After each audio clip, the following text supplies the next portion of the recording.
Oh yeah. So I came up to the family cemetery looking for some shade. Usually some shade along those trees, but it's too much in the middle of the day, so there was no shade. But got to visit the old folks, and I think it was almost the same time last year that I did this. And I came by, and the first stop was to visit Aunt Gloria and Uncle Parker Jr., Parker Bailey Jr. And as it was last year, the stones were completely covered in weeds. You see the remnants. I pulled all the weeds around.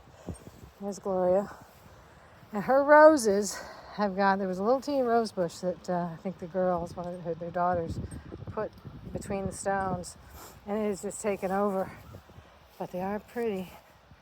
And then her sisters, or the girls again, put some irises around. And those are covered.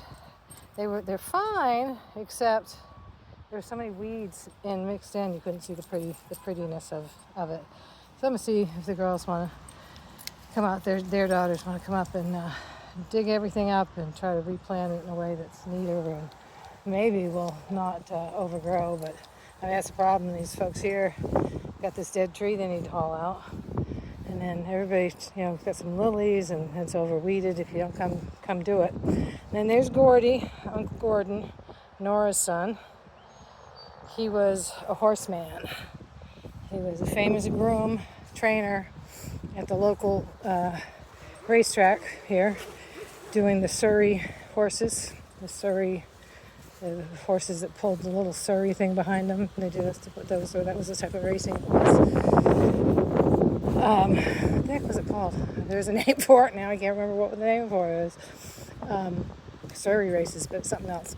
And there where the pink flowers are, where Grammy and Grampy are, that's when I got a little teary, thinking of them, thinking of Mom. Didn't know him. He died the year before I was born, 1960, on my mother's birthday. That's what got choked up. And I was born the next year in April, 61. And here's the Bailey Stone. Margaret, Parker Kay. Yeah, she was some special woman. She was awful close to her. Thinking back on it, like maybe one of the reasons why we were so close is he died the year before I was born. And we had a special bond, her and I. She lived 102, maybe it was 101, I can't remember. I always thought it was 102, but then somebody corrected me. The date was 96, and she's 97, so yeah, she lived to be 101, September 97, born in August of 1896, died in 1997. Year before Joel had his accident, and Teo, my grandson, was born. Around the same time of year, ish.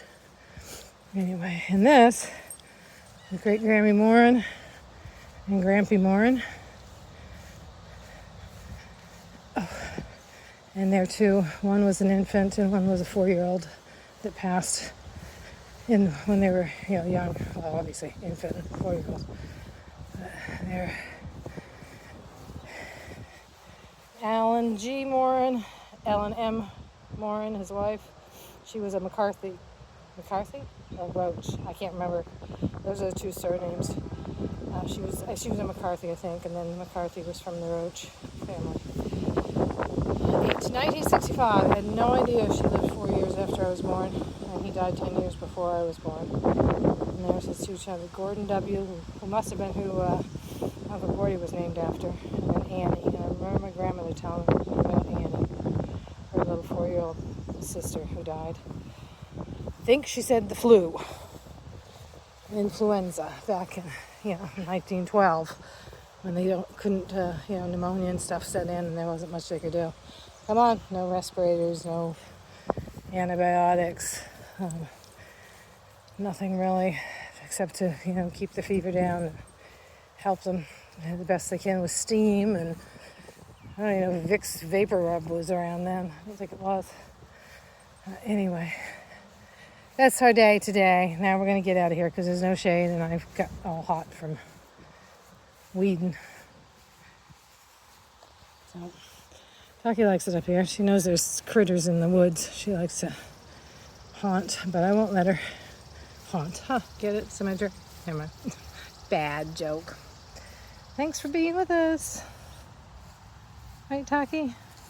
Oh, there's a nice spot of shade. But now I need liquid. I need water.